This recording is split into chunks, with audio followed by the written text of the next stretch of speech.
Hey everybody, welcome to the first episode of Props and Hops. If you like betting and beer, you've come to the right place. My name's Matt Landis, and I spend a lot of time listening to my favorite sports betting podcasts. So on this show, I'll take all that information and distill it down to the most actionable takeaways.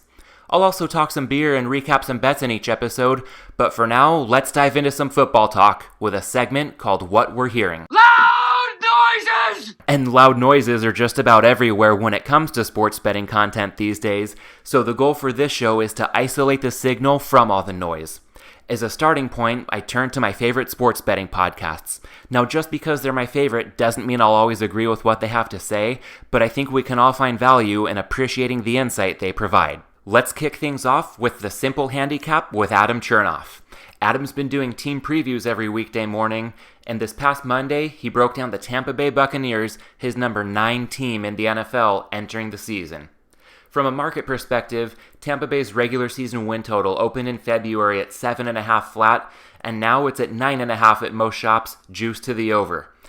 This, of course, came after Tom Brady came to Tampa Bay, Rob Gronkowski came out of retirement, and the Bucs spent a first-round draft pick on an offensive tackle in Tristan Wirfs to fortify the offensive line. Now, I don't know about you, but I'm not so sure that Brady, Gronk, and a rookie offensive tackle are worth more than 2 wins, as the market implies by jumping the season win total up from 7.5 to 9.5 juice to the over. From a Super Bowl odds standpoint, the Bucs opened north of 50 to 1, and now you can get them, less than 15 to 1 across the board at most shops. That's a hard pass for me. Adam mentioned he's been hearing people compare the Bucs to last year's Browns in terms of preseason hype, and he noted that that's off base in the sense of Tampa Bay not being as dysfunctional as Cleveland has been as an organization, but I do think that sentiment could be right in the sense that the Bucs could similarly underachieve relative to the market expectation. Digging into the Bucs as a team, Adam intentionally buried the lead by beginning with their defense. He called out their boom-or-bust secondary, noting there's plenty of pedigree, but not much experience to go around. That said, if we're talking Tampa Bay football in 2020, the offense has to be the lead story. The quarterback's perhaps the greatest of all time. Gronk came out of retirement to reunite with Brady. They're bursting with talent at wide receiver, and head coach Bruce Arians is a brilliant offensive mind. All that said, Tom Brady is 43 years old, and if we look at his 3-year trend line, the age is starting to show. Brady's showing a consistent decline in terms of adjusted completion rate when it comes to passing under pressure, passing from a clean pocket, and passing downfield. And it could be an uphill battle to correct this trend with the switch to a new offense. Arians is aggressive by nature, and that might be a square peg, round hole type of fit given Brady's current form. And even if Arians curtails his aggression, it's still no guarantee things will click for Brady in Tampa Bay at this stage of his career. Getting to the bottom line, the Bucs look like a high-variance team on both sides of the ball, and it wouldn't be a shock to see them reach the Super Bowl or finish with a losing record. I think the key factor here is that the market doesn't appear to be fully accounting for that latter scenario. So in terms of what that means for my betting approach, I'm looking at a split ticket regular season wins under 10 at minus 126 and an alt under 8.5 wins at plus 220. I'm putting 2/3 of the amount on that under 10 and the remaining 1/3 on the under 8.5. As a quick note, I'm placing fewer and smaller regular season win total bets this season, just given the uncertainty of a full season. I'll keep my fingers crossed that testing continues to go well across the league, but for now I am looking to limit my exposure on potentially interest-free loans to sportsbooks so that my bankroll can go to better use. Aside from the regular season wins market, I'll also be looking to play against Tampa Bay early in the season, so long as the market has them pegged as a better team than I think they really are. Moving on to Tuesday's episode of the Simple Handicap and the 10th ranked team in Adam's preseason ratings, the Cleveland Browns. Adam made a bold statement off the top, saying that he sees the potential for Cleveland to exceed market expectation by a greater amount than any other team this coming season. From a market perspective, the Browns' regular season win number opened at 8.5, shaded slightly to the over, and now you can find it shaded to the under. There's been tons of hype on Cleveland in betting circles for the past several years, but that seems to have come to a head last year with a lot of people ready to give up on the Browns, and we'll get to one of them later in the show. Sticking with Adam's breakdown for now and looking at Cleveland as a team, the key to moving past their historical dysfunction Looks like it's going to be Kevin Stefanski replacing Freddie Kitchens as head coach. I'm inclined to agree with Adam on that point, with Freddie Kitchens having been my biggest reason for my biggest preseason bet last year on the Browns' regular season win total to come in under. Looking at the players and starting with quarterback Baker Mayfield, we have all kinds of data showing us that he benefits significantly from play action and heavy personnel, that's 2 running backs and or 2 tight ends on the field with him. Kitchens seemed oblivious to this last season, with the Browns ranking near the bottom of the league and using play action and heavy personnel, but Stefanski is already on board with this. As the Vikings offensive coordinator in 2019, Stefanski oversaw Minnesota's offense that came in the top 5 in the league using both play action and heavy personnel, and the rest of the Browns roster seems like a great fit for this scheme with multiple threats at both running back and tight end. From a scheduling standpoint, and I take that with a big grain of salt because it's really hard for us to say with any accuracy just how tough a schedule is prior to each season, Adam says he sees the biggest jump he's tracked in a decade in terms of the Browns jumping from a difficult slate of opposing secondaries to a much easier slate of opposing secondaries. So we could see a big step forward from a Browns offense using a better scheme against easier opposition. Getting to the bottom line with the Browns, they were hyped in 2019 because of big-name talent, and it still seems like it's in place. What's different this year? Not as much dysfunction, an easier schedule, and a much cheaper price if you want to play on the Browns before the season kicks off. And that ties right in with my betting approach. My favorite preseason bet this year is Cleveland to make the playoffs at plus 125. Plus 115 is still pretty easily gettable without much shopping around, and I'd make it a go at that price as well, especially with the NFL expanding each conference's playoff field to 7 teams. I also support the logic behind a regular season win total over for Cleveland, and if you're feeling really ambitious, maybe not quite as high on Baltimore or Pittsburgh, you could also look at the alt-over market for Cleveland, running a much more efficient offense this season with Kevin Stefanski at the helm. Moving on to Wednesday morning's edition of the Simple Handicap, a bit of a surprise with Adam checking in with the Detroit Lions as his 11th ranked team heading into 2020. Adam led off the episode, noting that he sees a wide range of possible outcomes for Detroit, but what it comes down to is he sees the Lions as having the highest upside in the NFC North. From a market standpoint, the Lions' regular season win total opened at 6.5 flat, and it's taken a jump up, currently at 7, shaded to the over. The Super Bowl odds followed a similar trajectory, opening at about 100 to 1, down now to a consensus of about 65 to 1. From a team standpoint, Adam sees a lot of signs pointing to positive regression for the Lions this season and negative regression for the rest of the division. Looking at Detroit, the Lions held a lead in the second half of each of their first 13 games last year, but somehow only managed to win 3 of them. They also came in near the bottom of the league in turnover differential and games lost to injury, and that last note is magnified by the fact that 8 of those games lost to injury belonged to starting quarterback Matthew Stafford. In 2020, there's plenty of talent and continuity across the offense, so the Lions could reach a lot of the perceived upside. On the defense, though, there's a lot of question marks for Detroit. There's a talented secondary, but not much in the way of a pass rush, and I'm not sure Adam's giving full weight to the potential downside of the Lions' defense. I also don't recall him mentioning the coaching staff, but personally I'd peg head coach Matt Patricia as a potential liability for the Lions this season. Bottom line, Detroit's looking like a high-variance team in 2020. The market started to see the upside, but it looks like they're overall still weighing the downside disproportionately by only having the Lions favored in 4 games. So while Adam might be exceedingly high on Detroit, the defense and coaching do give me some pause. I still see his reason for optimism.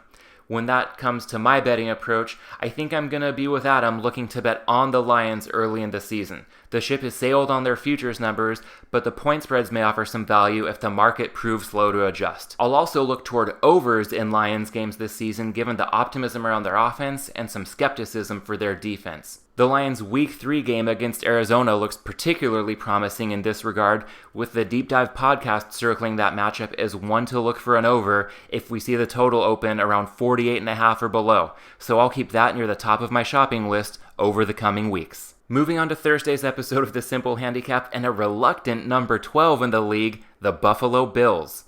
Adam called out Buffalo as a team with a low ceiling and a high floor, and the market would seem to agree. The Bills' regular season win number opened at 9 flat, and it's pretty much stayed right there, with their Super Bowl odds down slightly from 25 to 1 as an opener to a current number of 22 to 1. Looking at the Bills as a team, there's lots of continuity on both sides of the ball, and Stephon Diggs could prove to be a major addition to the offense. Adam pegs the Bills as a team that would be great with an average quarterback, but he's down on Josh Allen. He notes that Allen had the highest rate in the league of uncatchable passes last season, and for all his arm strength, he finished 33rd in adjusted completion percentage on deep passes. And yes, that's 33rd in a league with just 32 teams. In spite of that, Adam showed some faith in offensive coordinator Brian Daboll taking some of the pressure off of Allen, similar to what he's seen Sean McVay do with Jared Goff with the Rams. On defense, Adam pegs the Bills as a team with a strong secondary, but questions their ability to generate a pass rush, and so their bottom line looks like a good team with good continuity, but a big liability at quarterback and a potential liability on defense when it comes to making opposing quarterbacks uncomfortable. I feel like Adam showed a lot of faith in an offensive coordinator to mask some big weaknesses from the quarterback. By ranking the Bills 12th, he seems to be leaning a little bit more toward Buffalo's ceiling than their floor in my eyes, but from a betting standpoint, I'm not going to do much to bet against that at this point. Instead, I'll plan to monitor what Daboll can do with Allen on offense and see how the pass rush develops on defense. Moving on to Friday and the number 13 team in Adams' rankings, the Pittsburgh Steelers. By ranking the Steelers 13th, Adams clearly not as high on them as some others are, but he's not necessarily that low. Adam made it clear that he sees little separation between a lot of the teams outside the very top and the very bottom of his rankings, so there's a lot of room for maneuverability for the Steelers throughout the 2020 season. Looking at the market, Pittsburgh's regular season win total opened at 9.5 flat, and the VIG has shot up to at least minus 135, with the Steelers' Super Bowl odds also coming down from 28 to 1 at open to 25 to 1 at the time of this recording. Looking at the Steelers as a team, there's no way around it. They're polarizing right now. They're coming off a Dickensian 2019 season. I don't know if Dickensian's a word, but I think of it as a best of times, worst of times kind of season they had, and we remember the worst. They lost Ben Roethlisberger right out of the gates, but let's not forget the best, all the things that went in their favor, and I think Adam does a really good job of laying that out. He referenced a FaceTime football episode that he did this offseason with Lockie Lockerson, and as a quick aside, if you don't subscribe to Adam's text message service already, I'd highly recommend that you do so. In the FaceTime football episode Adam referenced, Lockie made a strong case for the regular season win totals to come in under for the Steelers, and his first point was takeaways. Pittsburgh finished 15 takeaways above league average last year, and that's the highest Lockie's found for any season on record, and takeaways have a strong tendency to regress to the mean.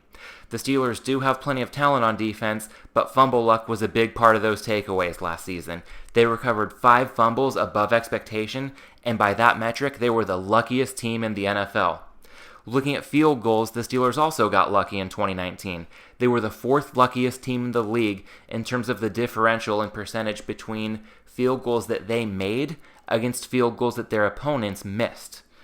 There's obviously a big positive coming back in 2020, though. Getting Ben Roethlisberger back under center is indisputably a big upgrade over Mason Rudolph and Duck Hodges. And even with a liability at quarterback last season, the Steelers managed to win 8 games, so it's understandable that there would be some optimism for more wins with Big Ben getting back under center. What's not indisputable, though, is just how well Big Ben's going to play in 2020. I think there's a lot more variance in this equation than some people are accounting for.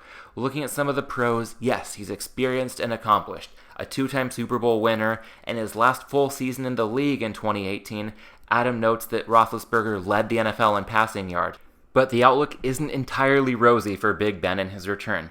In that 2018 season when he led the league in passing yards, he had Antonio Brown at his disposal and still only finished 15th in passer rating and 13th in yards per attempt.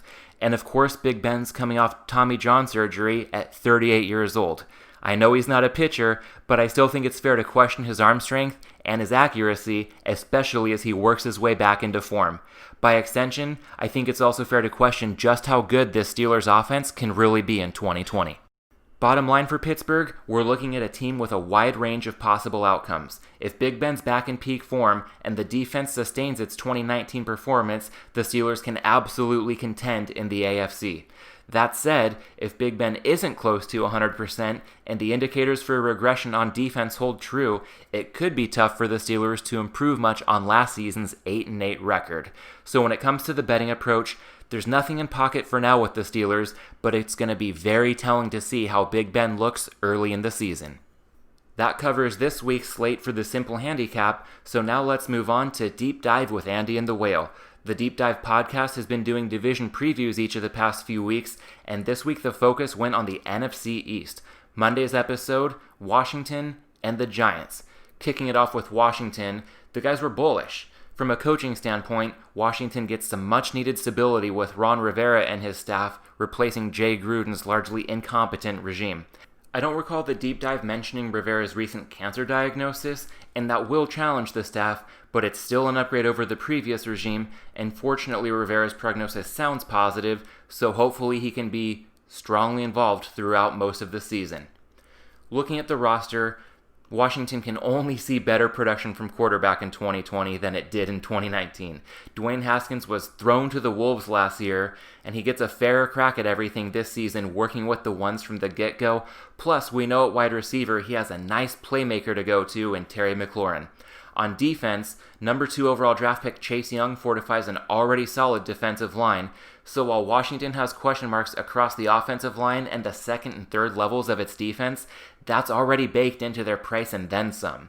The schedule could be tough with a difficult non-division draw in the AFC North and the NFC West, but from a betting approach, I'm looking to get on Washington where it makes sense. The deep dive talked about a flyer on Washington to make the playoffs at 7-1, and I'm not quite there at that number, but I am on the Washington regular season win total over 5 at -130. That number is more widely available at -140, and I'm still good with that price, but I'd encourage you to shop around. The win total for Washington showing as high as 6.5 at some books, with some natural fluctuation in the VIG to go along with that. Aside from the regular season win total market, I'm also on select look-aheads for Washington, specifically the deep dive mentioned Week 9 off the bye. Washington's a home dog to the Giants right now. I'm with them there, having locked in a ticket on Washington +1 in that matchup. Moving on from the Washington football team to New York's NFC football team of New Jersey, the deep dive was much more bearish when it came to the Giants. From a coaching standpoint, hiring Joe Judge is likely to go down as a reach, and might even be a downgrade from the previous head coach, Pat Shurmur. At quarterback, Daniel Jones didn't do much of anything consistently last season, except for show an inability to protect the ball, and a shaky offensive line with 2 rookie tackles, protecting a quarterback with a fumbling problem, that could be a recipe for disaster. Defensively, it's not looking much less disastrous with an utter dearth of talent across the board. Schedule-wise, like Washington, the Giants got a tough draw with the AFC North and the NFC West, plus they drew 2 sets of back-to-back road games, and even in division, they'll get Washington and Philadelphia both off their byes in consecutive weeks. So from a betting standpoint, Wales on the Giants regular season win alt under 4.5 at +236, and Andy, if not both guys, are on the Steelers laying 3.5 at the Giants on Monday Night Football in Week 1. Now, I'm not high enough on Pittsburgh to get there yet, but I like the point they made that the road team disadvantage, so to speak, should be neutralized in Week 1 with the Steelers not coming off a game in the previous week, but there could be a potential fly in the ointment there, and that's travel logistics during a pandemic. This will be new territory in Week 1, so there's a degree of uncertainty there, and I'll probably just wait to see how it plays out. The deep dive guys did call out a Week 6 spot with New York hosting Washington, currently lined at Giants -4, and they seem pretty firmly convinced it's going to close under a field goal. I can see the logic there, and I'll give this one consideration, possibly looking to be in play on Washington against the Giants in both matchups this season before Week 1 kicks off. On Wednesday's episode, the deep dive took a look at some good teams, the Eagles and the Cowboys. Looking at Philadelphia, the analysis was a bit of a mishmash, but overall the guys seemed neutral on the Eagles. They noted there should be a solid roster across the board, starting with a wide receiver core that was wrecked by injuries last season, but some offseason moves and even the most remote increase in injury luck should shore up the position group. On defense, the Eagles have a strong pass rush that'll test opposing offenses, but there are some question marks on the secondary and along the offensive line, so I'm not sure it's really going to be a solid roster across the board. Plus, quarterback looking like a wild card for the Eagles this season, with Carson Wentz's ability to stay healthy in question, and Jalen Hurts' ability to step in if needed and play well enough to keep them in contention, possibly a question mark as well. From a betting standpoint, the deep dive pegged the Eagles as having a narrow range of possible outcomes, and that's an interesting conclusion after discussing the starting quarterback's injury history at length, but Hurts does have the pedigree, and he would also be stepping into a solid supporting cast, including a good coaching staff and a front office with continuity plus the experience needed to overcome adversity. Keep in mind, these guys have already made a championship run after losing Wentz to injury during the season, so if Wentz goes down, the floor doesn't necessarily go down with him. The deep dive called it Week 2 as a spot to look on the Eagles and the under, and in that Week 2 matchup, the Eagles will be hosting the Rams. The deep dive isn't high on the Rams, and I get the look toward Philadelphia. I'll definitely give that consideration, especially because it'll be the first time traveling for the Rams, and they'll be going across the country during a pandemic to an unfamiliar setting on a slightly short week coming off Sunday Night Football to open the season. Now, the reason for the under notions is that the deep dive anticipates a high-scoring game on that Sunday night season opener between the Rams and Cowboys in Week 1. It's going to be a nationally televised game, and that could definitely skew the market if it is high-scoring. The over-under is currently at 50, the second highest total on the Week 1 board. One potential issue I see there is that the Eagles' Week 1 game is against a division opponent in Washington. The familiarity between those NFC East rivals may suppress the offensive output, and that could keep the Week 2 total in check. So I don't have any bets involving the Eagles right now, but they will be a team worth watching as the season unfolds. Moving on to another team that's almost always worth watching, the Dallas Cowboys. The deep dive sees a lot of reason for positive regression in Dallas this season, calling out that the Cowboys' Pythagorean win total last year came out to 11, despite the fact the Cowboys only managed to go 8-8. A lot of that could have been a result of their coaching, and they see a big upgrade with Mike McCarthy taking Jason Garrett's place. Dallas also has a strong offensive line, but beyond that, the deep dive at least gave a fair attempt to dump some cold water on the market's runaway train of enthusiasm for the Cowboys this season. The deep dive pointed out that Dallas was inconsistent on offense last year, and their defense can really be scored on, especially with the loss of Byron Jones and the linebacker tandem of Jalen Smith and Leighton Vander Esch being a potential liability in the eyes of the guys on the deep dive. If the linebacker tandem really does struggle, that could give the Cowboys a lot of difficulty stopping the run and make it an uphill battle for them to play from behind. Dallas is also thin across the offensive line and on defense. They've already lost prize acquisition defensive tackle Gerald McCoy for the entirety of the 2020 season. Another area that could go awry is Mike McCarthy in for Jason Garrett at head coach. He might not be any less of a figurehead for Jerry Jones than his predecessor. We'll have to wait and see there. And so with all that, I appreciate the effort by the deep dive to examine both sides of the coin, but some of the cold water they tried to dump on Dallas did feel a little forced. I really noticed that when defensive end Everson Griffin, who fell into their lap as a steal to fortify the pass rush, hardly warranted more than an afterthought of a mention. And the guys did still conclude that Dallas is a team that should win double-digit games this season. From a betting standpoint, not much at the moment. Similar to Philadelphia, Whale did say he's on the Cowboys to be the highest scoring team in the league, and he's got either 10-1 or 12-1 on that bet. Not sure where their value is in that equation quite yet, so like Philadelphia, we'll see how the season unfolds, and if nothing else, the Cowboys should be a fascinating team to watch in 2020. Alright, so that's what I've got from this week's episodes of The Deep Dive, so let's move on to another podcast, The Dream Preview. The Dream Preview dropped a 3-hour episode this week, and I think this is the podcast that's going to demand the most filtering, but there are edges to be found, and if nothing else, sharpening the critical thinking mindset is always worth the work. The first football topic on the Dream Preview this week, the NFL markets are at more of a standstill than they typically would be at this time of year. One of the glaring reasons for that, we're not getting any preseason games. Without any big news, there's not enough reason for the market to make big shifts. And also, in other sports, we're in the unprecedented situation where we've got the NBA and NHL playoffs going on.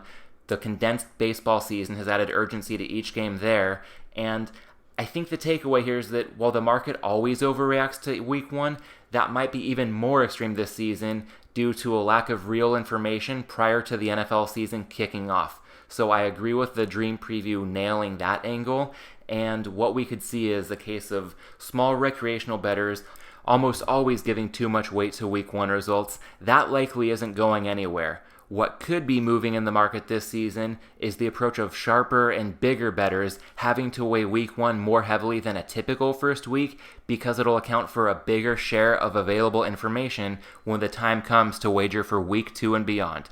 So this magnifies the importance of being quick to adjust. Again, credit to the Dream Preview for digging deep into this factor.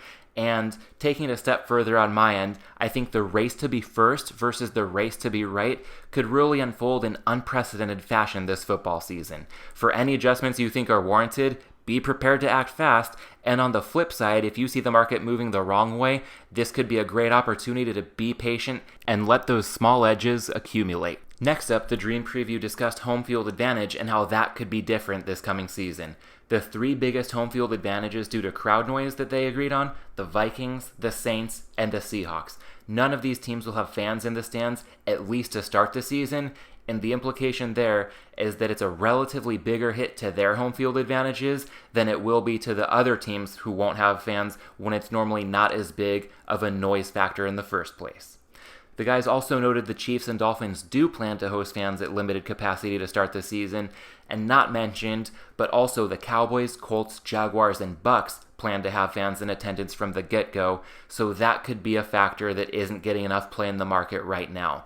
In line with the first talking point, there haven't been any line adjustments yet for teams expected to host fans at their first home games, and Matt Holt questioned the value of teams having small numbers of fans. It's really not going to make a lot of noise, and I agree in that sense, but I think a hidden factor could be the effect of a subconscious home team bias in the referees. It's not a major factor, but even if it's just 10 or 20,000 people as opposed to 60,000, that's still a sizable group of people that referees just subconsciously won't want to alienate. So for me, this won't turn a pass into a play, but if I'm on the fence about a bet, it's enough of a nudge to get me on the home team with fans or to stay off of a bet against a home team that's going to have fans.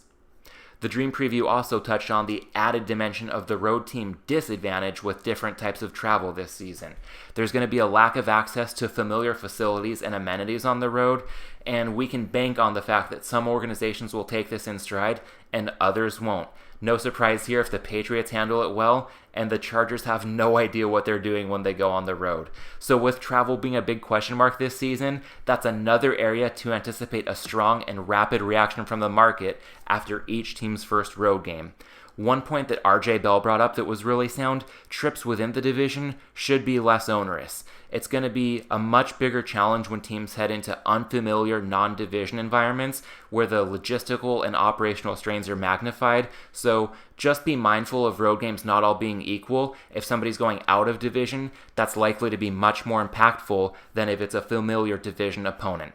Next up, the Dream Preview briefly touched on the Ravens' offense and how it might be a double-edged sword in a sense this season.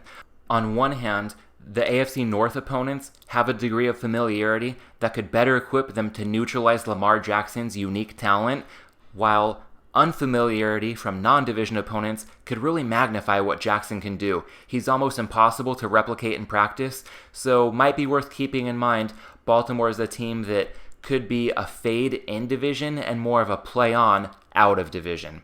Next up, the Dream Preview touched on continuity, and that factor has been a common theme across the sports betting industry, and for good reason in such a disrupted offseason.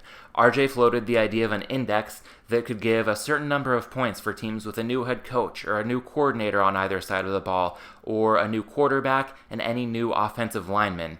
So the example he came to of a team that could struggle early would be Cleveland. They have a new head coach, and a new-look offensive line, while adding Jack Conklin could be a major talent upgrade and a net positive along the offensive line over the course of the full season, we could see some growing pains early. And the Browns also have a new offensive coordinator, plus a new defensive coordinator. I'm still bullish on them, but I see the logic here. It makes a lot of sense, and that does temper the enthusiasm a little bit when it comes to Cleveland in 2020. Alright, so after talking through some high-level concepts, it was time to get into some specific bets on the Dream Preview, and Steve Fezzik led it off with a bet on the Titans to go over 8.5 regular season wins, laying $1.30. And first off, I'd like to throw out a general word of caution. When hearing anyone mention a bet, myself included, take the odds with a grain of salt and check them for yourself before betting. I don't think there's anything nefarious in play here, but Fezzik may be as good as there is at getting a bet at the best number you can find. You'd have to shop really well to find Tennessee over 8.5 at that minus 130 price point. Most likely, if you shop around, you'll find them in the minus 140 range. I also found it puzzling that Fezzik brought this up on the Dream Preview because he was just a lean on the Titans' regular season win total in the Even Money podcast that dropped just 2 days earlier, and we'll get to that episode in just a bit. But digging into this over bet, Fezzik said he's high on the team with Ryan Tannehill at quarterback, and he had a good point that Marcus Mariota starting under center to begin the 2019 season dragged down the season-long stats for the offense. According to Fezzik, Tannehill is clearly a top 10 quarterback, and I know some numbers from last year would support that, but I certainly don't see it playing out that way moving forward. We've seen plenty of mediocre quarterbacks go on nice runs down the stretch, only to regress to their true talent after that, and I think this is the latest example. To me, it seems to have Joe Flacco written all over it. But to Fezzik's credit, he downgraded the Titans' power rating by 2 points, anticipating some of that regression. And even with that downgrade, he still has Tennessee at 2 points better than the average team, and that equates to a 9-win team. His biggest concern, and this would be one of mine too if I were on the over, Derrick Henry coming off a monster workload in 2019. Including the playoffs, the Titans gave Henry 386 carries last season, and Week 17 was the kind of situation that might come back to haunt them. In that Week 17 game last season, the Titans had to win over Houston to secure their playoff spot, and they did, by 21 points in fact, and they led by at least 2 possessions for almost the entire fourth quarter. But despite that, they gave Henry the ball 32 times so that he could win the regular season rushing title. All those extra carries, plus 83 more carries in the playoffs at max intensity, resulted in Henry seeing 115 carries in the Titans' final 4 weeks. So yeah, if I were on the Tennessee over, I'd be concerned about that as well. Something else to consider, continuity does seem to work in Tennessee's favor overall, but they lost Conklin from the offensive line, and that should be a net downgrade, not only in the talent department over the course of the season, but also initially filling in a new role. That's going to mean some guys aren't on the same page from the get-go. And one thing that wasn't mentioned on the Dream Preview, on top of regression that we should see from Tannehill and Henry, I think Tennessee's luck in high leverage moments is going to come crashing down to earth in 2020. Tennessee didn't just lead the league in red zone touchdown percentage last season, but at 77%, they led by a landslide. In fact, that 77% touchdown rate in the red zone is better than any other team I could track over the course of a full season, going back all the way to 2003. And the gap last year between Tennessee and number 2, Green Bay, that was a gap of 10 percentage points. For context, that's the same gap between Green Bay and Carolina, which came in at number 15. So if anyone likes the Titans and wants to bet them over 8.5 wins at, let's say, a vig free line of minus 115, hit me up and let's put some good beer on the line. Another bet from Steve Fezzik on this week's Dream Preview, Week 1, Green Bay plus 3.5 at Minnesota. And for this handicap, it all boils down to home field advantage. Fezzik makes Minnesota 1.5 points better on a neutral field, and the Vikings won't have fans in the stands in Week 1, so in his eyes that diminishes the home field advantage to 2 points. So if we take half point better on the power rating, plus 2 points for home field advantage, in Fezzik's eyes this line should be 2.5. So at 3.5 there's value on Green Bay, but important to call out that 3.5 was a prevalent number early on. The current consensus line is 3. You'd have to pay a premium if you want to get the hook. To RJ's credit, he called this out, and with 3 really being the consensus line for this game, maybe there's a half point of value in the equation. But with home field advantage being a major question mark, I'll sit this one out for now. There was a bet that I'll give some strong consideration to, and that was Matt Holt staying in the NFC North in Week 1, Detroit -1.5 against Chicago. There wasn't a lot of information behind the handicap on the podcast, but I do like this look better than both of Fezzik's bets because I see a lot of reason for optimism with the Lions, going back to the simple handicap, which we talked about earlier. And so 1.5 for Detroit minus Chicago in Week 1, definitely something to mull over.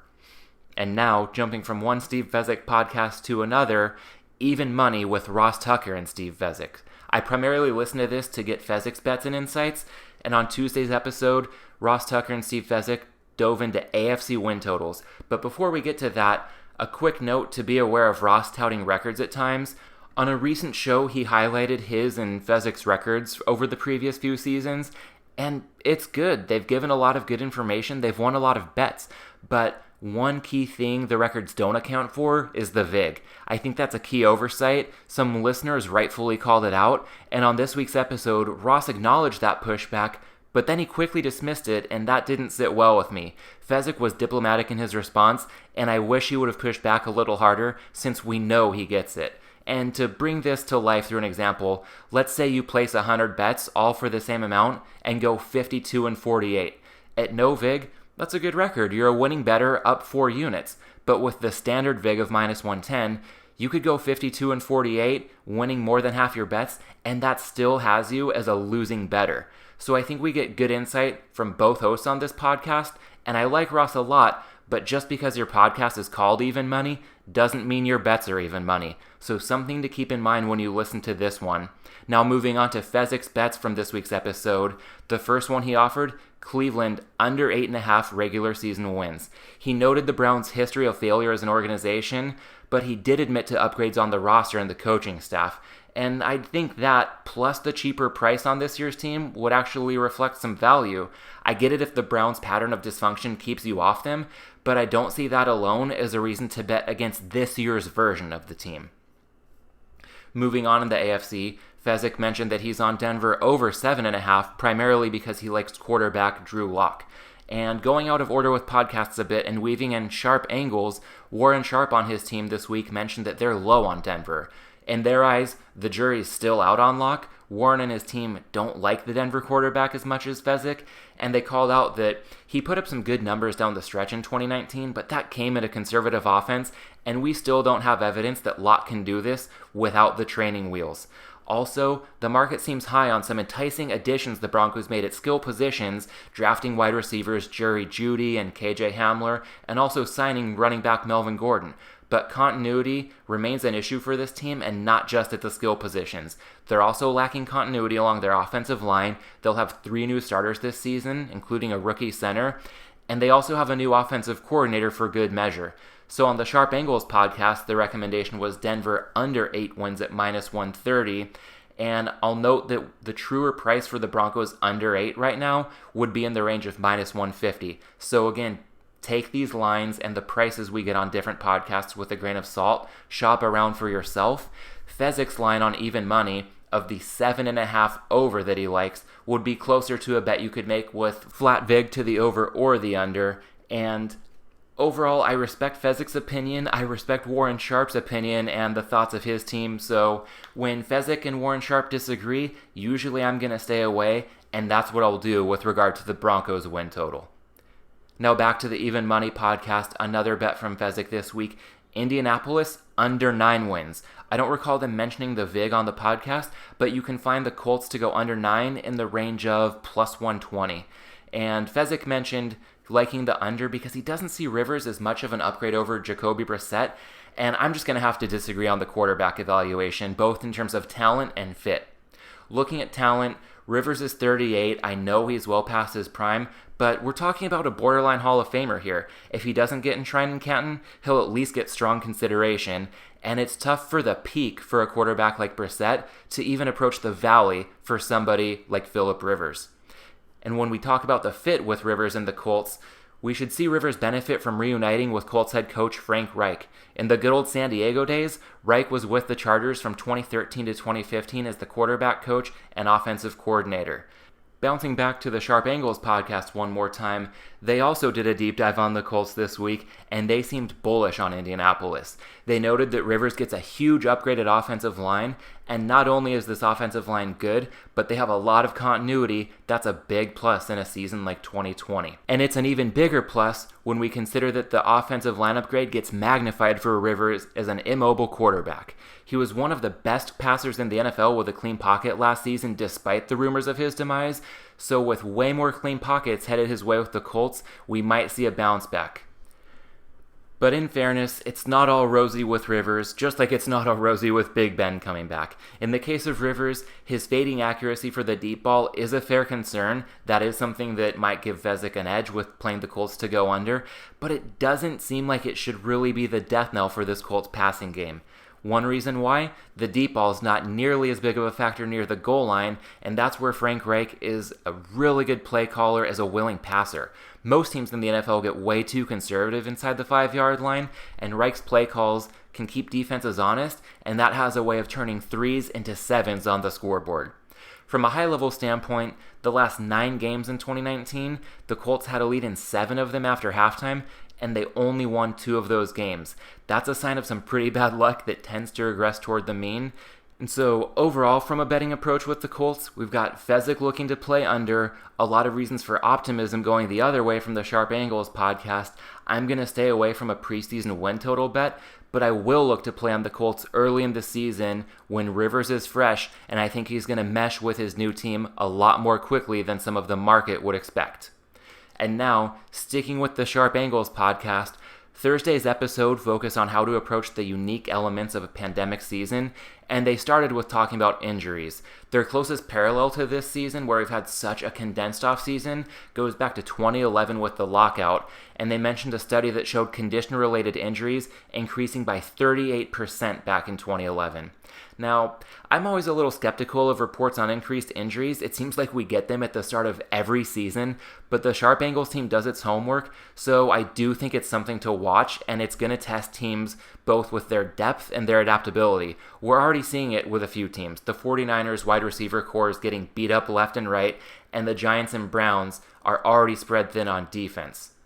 Looking at the compressed offseason in a broader sense, there was a good two-way conversation on whether it's more of a hindrance for offense or defense, and from an offensive standpoint, you can see it disrupting timing and chemistry. But on the defensive side of the ball, there's minimal practice time with minimal physicality, and that means tackling and stamina could be major issues early on. Looking back to 2011 for reference, over the first 2 weeks of the season, 77% of the games went over the total. In fact, overs were still hitting at more than 60% through 5 weeks, and after that, the defenses caught up. So this would support looking at overs early in the season, especially if we get some games involving offenses with continuity. We can look at team totals or full game totals if both teams have a lot of continuity on offense, but there's another side to this debate, and that's that offensive lines in passing games could really struggle out of the gate due to their own lack of prep time. So combining both sides of the discussion, I think there are 3 things we can anticipate in the first few weeks of the season. Number 1, more rushing. It'll be quicker for offenses to gel with the ground game than the passing game, and defenses are likely to struggle with physicality, so that could mean more handoffs than passes than we would typically see early on in a season. I also think we'll see more tempo as defenses are likely to struggle with stamina. A smart offense will want to take advantage of that by pushing the pace. And speaking of smart offenses, we should see some more creativity early on from smart play callers because there's nothing going on film this preseason, and that means greater opportunity to catch opponents off guard in the early going. So these were some really good angles explored by Warren Sharp and his team, and I think the betting takeaway is to pay attention to both sides of the ball and be ready to act quickly if one side is struggling more than the other. One more thing worth mentioning from the Sharp Angles podcast this week was a good take from Rich Rebar on Josh Jacobs, and this was mainly from a fantasy football standpoint, but I think there's something we can take away from it as bettors. Rebar noted that Jacobs is a great player, but there's a lot of hype around him having an increased role in the pass game, and that could be pretty far-fetched in reality. Almost all of the Raiders' targets from last year are returning to the team, and Theo Riddick was just added as a pass-catching threat out of the backfield. So, bottom line, I'm going to look for prop betting opportunities to take Josh Jacobs under his total for receiving yards. All right, well, that was a lot of football. A lot of good info from a lot of podcasts this week, but this show about more than just football. So let's transition to a segment we can call What We're Drinking.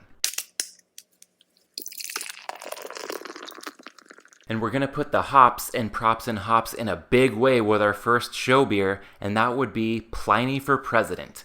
Pliny for President is a double dry hopped West Coast double IPA by Russian River Brewing Company in Windsor, California. And with 2 conventions in these past 2 weeks, it seems like as good a time as ever for a beer with this name. We're in a pretty charged political climate these days, but Pliny for President gives us a candidate we can all get behind. It pours a clear golden orange with notes of citrus and pine, and it's even a little floral. There's a bitter finish with a really nice crisp mouthfeel. Overall, Pliny for President is a more flavorful, more in-your-face take on the iconic Pliny the Elder. And for the first time, this year Pliny for President is being canned, and you can get it shipped throughout the state of California.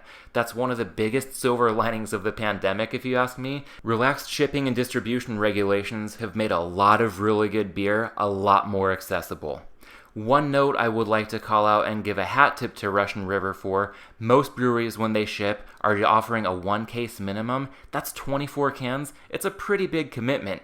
Russian River is offering Pliny for President in increments of 16 cans, so overall we've got something that's about as good as it gets and about as accessible as it gets. In my book, Pliny for President, worthy of our votes. And with that, it's just about time to wrap things up here, but first let's recap this week's portfolio with a segment called What We're Betting. 60% of the time, it works every time. We're looking at a split ticket on Tampa Bay regular season wins under 10 at minus 126 and the alt under 8.5 plus 220. I'm putting 2/3 of the amount on the under 10 and 1/3 of the amount on the under 8.5 for the Buccaneers regular season win total. I'm also looking at Cleveland to make the playoffs at plus 115, Washington regular season wins over 5 at minus 130, and Week 9, Washington plus 1 at home against the Giants. Washington enters that game off their bye, and by that point in the season, I think there's a good chance the market views Washington as the better team in the first place. And one last thing before signing off, I'd like to dedicate this first episode of Props and Hops to David Malinsky. If you're listening, chances are you're already familiar with Dave, and for those who aren't, he was a legend in the sports betting community and in virtually all walks of life. As successful as Dave was at betting, it was just a small part of who he was, and really from food and drink to music and books and appreciating nature, Dave just lived the good life. He tragically passed away in a hiking accident in the spring of 2018, and even though he's no longer with us, I think it's so clear that his impact lives on through the lives of so many who knew him. On a personal note, 2 of the most important things in my life happened in 2014. One of them was getting married to my beautiful and brilliant wife. I just outkicked my coverage by a mile on that front.